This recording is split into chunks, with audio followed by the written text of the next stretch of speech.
If you or your family member dies on a cruise ship, they're not gonna let you off. Like, you have to spend the rest of this cruise mourning the loss of this family member, and then they're gonna throw their body into the morgue. Like, they're not gonna stop the cruise for you. You're on international waters, so they're gonna wait until you get to like a dock to figure out what to do. But every cruise ship has a morgue. Like, statistically, 3 people a week die on cruises, which is crazy to me. Like, these morgues are actually used. Like, there is typically a body in these cruise ship morgues. And I feel like no one talks about this. Like, statistically, 200 people are placed in cruise morgues every single year. And if you think about it, like, a lot of old people go on cruises. Like, nowadays there are all these like advertisements, and you hear about all these old people that are like, oh, instead of going on a retirement home, I'm gonna take a cruise. We're just gonna take cruises until we die. Like, old people being on cruises is a literal stereotype. And you know what happens when they get too old? They pass away. And like, you can't always predict when they're gonna pass away, so sometimes it happens on the cruise, and this is what they do in that event. I just like can't imagine being like the spouse of someone or being like their kid, and then you just have to like sit there and enjoy the rest of your cruise while you know they're dead in the morgue. But at least these people know what happened to their family members. There are a lot of people that jump off of cruise ships or get thrown off, or something weird happens and they disappear on the cruise ship, and no one ever knows what happens to them. And you just have to spend the rest of the cruise being like, I hope we find them, but you know you're not going to.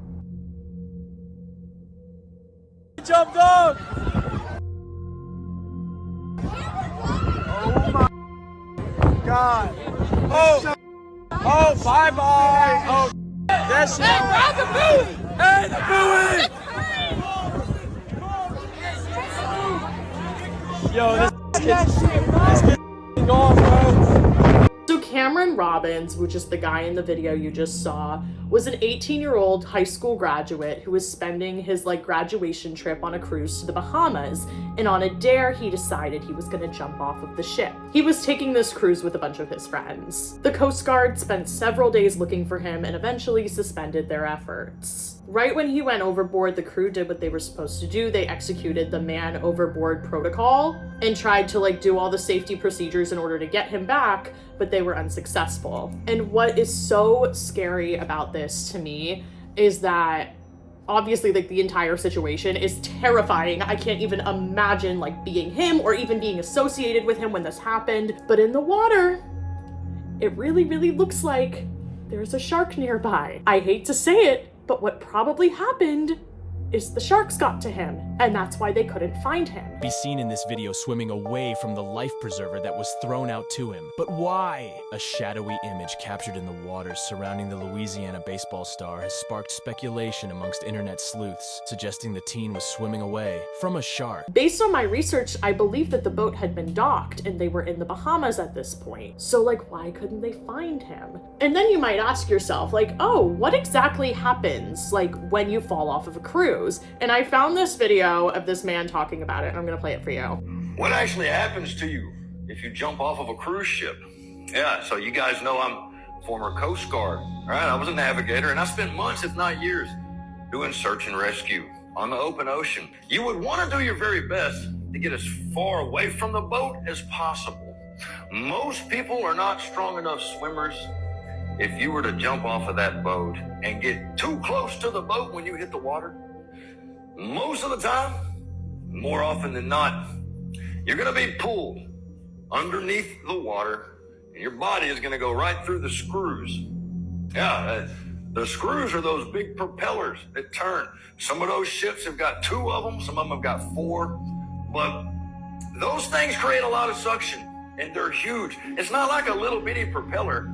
And these propellers, these screws are as big as a Volkswagen. In some cases, like these things are huge, spinning through the water, churning up the water and chopping up everything that goes through them. Now, if you were to get far enough away from the boat that you could avoid the screws, and the ship, you know, they would start their emergency efforts, man overboard, hopefully they saw something.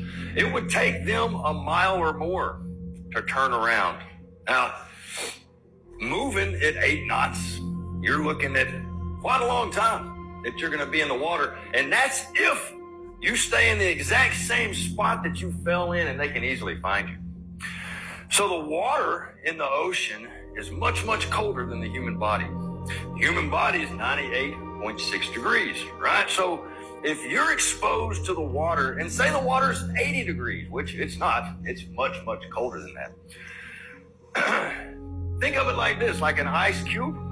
When you put an ice cube in the water, eventually that ice cube will melt and become the same temperature as the water. Well, the human body does the same thing. So if you stick that human body in the ocean, given enough time, the human body will become the same temperature as the ocean. Now, while this is happening, you're freezing to death. All right. And you may not even realize it could be a sunny day, but the ocean is cold enough. If you sit in there long enough, you get hypothermia. You get confused. The darkness alone would probably be the most frightening thing if you didn't go through the screws. While you're treading water in that ocean and only hearing the wind in the water, in the darkness, maybe if you're lucky there's a little moonlight, I imagine it would be one of the scariest things in the world. Right up until the point where the sharks that follow these boats around find you. So sharks are kind of like dogs.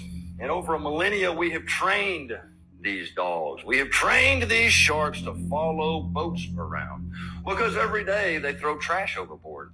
So what happens is as sharks get older and they're not, they're not as good at hunting, right? They get older and then they're not so quick. They start following around these ships. So you end up with these huge, huge sharks that follow these boats around.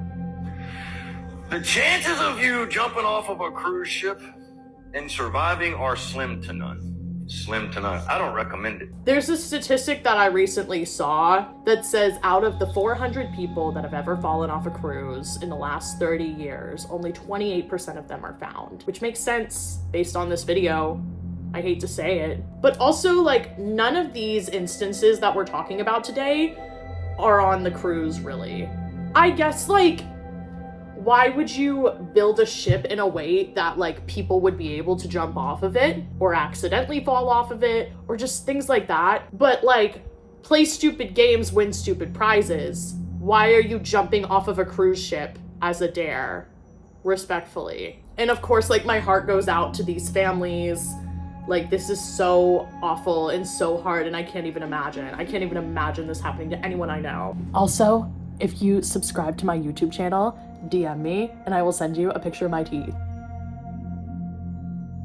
This is Levan Parker. He's from Northport, Florida, and his dad owns an AC company and is a wholesaler. And they were there on a company trip and they brought their families to this cruise. Now around 3:30 a.m., Levan and his brother Seth were hanging out in the hot tub area with some people. And one of those people included a guy named Brian Sims, who is accounting a lot of this story. Around 3:30 a.m., the boys got up and they left the hot tub area. And then around 3:45, everyone started leaving the hot tub area and going to bed. He got up, he put his towel on, and he started walking back to his room, and that's when he ran into Levan and his father, and they were walking down the hall and talking. So they were walking in the opposite direction of Brian, and he said that his father had his arm around Levan. And then, all of a sudden, Levan pushes his dad away and he stops him and he says, "I'll fix this right now." And he sprinted and he jumped out the window of the cruise ship. And then Brian said everyone started screaming, "Stop the ship, stop the ship."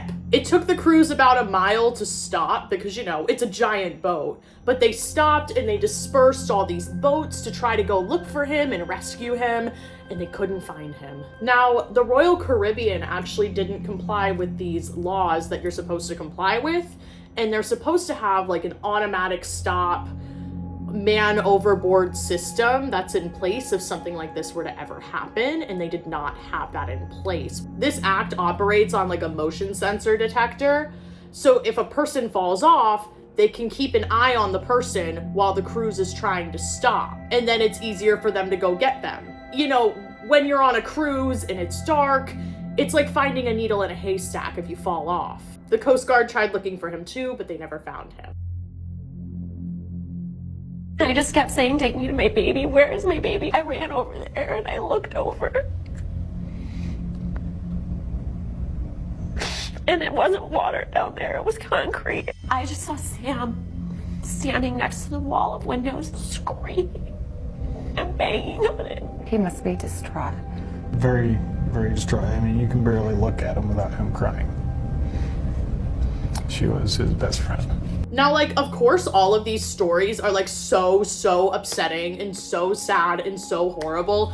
But this one, like, really, like, hits me the hardest, honestly. This is about a little girl. Like, she wasn't being stupid. Like, she was just, like, living her life. It wasn't her fault that she got practically thrown off this ship. And that's what makes me the saddest. Like, the others, it's like these people made the conscious decision to throw themselves off the ship. But, like, this little girl was just living her life. Like, she wasn't trying to do anything wrong. To lose our baby this way is just unfathomable. This baby practically fell 11 floors from her grandfather's arms. And this happened in July 2019. She was 18 months old. Her name was Chloe, and her family was visiting on the Royal Caribbean, and they were going to Puerto Rico. Now, her grandfather sat her on the window ledge, and she fell 11 floors to the ground, like to the concrete. And Chloe's grandfather claims that it was an accident, and the window was closed. And of course, when all of this happened, he was inconsolable. Like, he felt so horrible, of course. Like, imagine dropping your grandchild. Your daughter's daughter. Imagine killing her. I saw her fall. I saw her fall the whole way down. I saw her fall. And I was just in disbelief. I was like, oh my God. And then I just remember screaming that I thought there was glass. But it's like, if you thought the window was closed, why did you sit her on the window? Like, you wouldn't have been able to sit her on the window. That doesn't make sense to me. That doesn't make sense. You wouldn't be able to sit someone on the window if the window was closed. You know, I was trying to stand her on a railing, and it happened in seconds. It was unbelievable. It's like it disappeared. It's like the glass disappeared. I don't know if there's a feeling more helpless than watching her fall. No, not knowing that there wasn't a glass there. If somehow I thought that she was going beyond the glass, I wouldn't have done it. I would have been appalled. I wouldn't mess around with Chloe in that kind of, or anybody with that dangerous kind of, never. If there was some kind of warning sign there, we wouldn't have even been near it. We wouldn't have even been near it. I don't know what to say. I don't know what to say. Oh, okay. He then said that he leaned Chloe against the window because that's what she likes to do. Like, when you, like, press a kid against the window and they put their hands like that. Let me show you with my kitty. Like when you lean someone against the window like this. Like this. Like when you lean someone against the window like this. Beautiful job, baby. The cruise ship revealed the surveillance footage, and it seems like the story is a little different than what he was saying. In the surveillance videos, you can see that he was leaning out the window seconds before he picked her up. Like, she was on the ground, they were in like a kiddie play area, and he was leaning his body out the window. And he then went down and picked her up. And then he lifted her over the wooden rail. He lifted her over it, out like into the open, and he held her out like that for about 34 seconds, and then he like slipped and he dropped her. Like that, and then he went, whoop. But this video proves that it was a homicide, and he was sentenced to 3 years probation. The windows are tinted, and so it is pretty easy to recognize that it's open. I am colorblind, so that's been told me. That's something that... You are colorblind? I'm colorblind, Dave. I don't know. I just never saw it. I've been told that that's a reason that it might have happened. Who do you blame in this situation? The more and more days go by, you know, initially I couldn't help but blame myself, but I know that if there was a sign, if there was something that indicated there was a chance for that window to be an opening, that this wouldn't happen. So you blame the cruise line? I do. It's hard to, you know, Yeah. Why is there an open window in the kids' play area 11 stories off the ground? Their response to that was, we need ventilation. Well, to that I would say, get a fan. Chloe's mom says the cruise line should be held responsible. The company says its heart goes out to the family. She's such a beautiful little girl. Perfect little girl. Smart little girl. Smart little girl. That everybody should have been able to know. That everybody should have been able to know. Thank you so much for watching. And remember, if you subscribe and you DM me that you subscribed on Instagram and you show me your proof, I will send you a picture of my teeth. Bye, guys.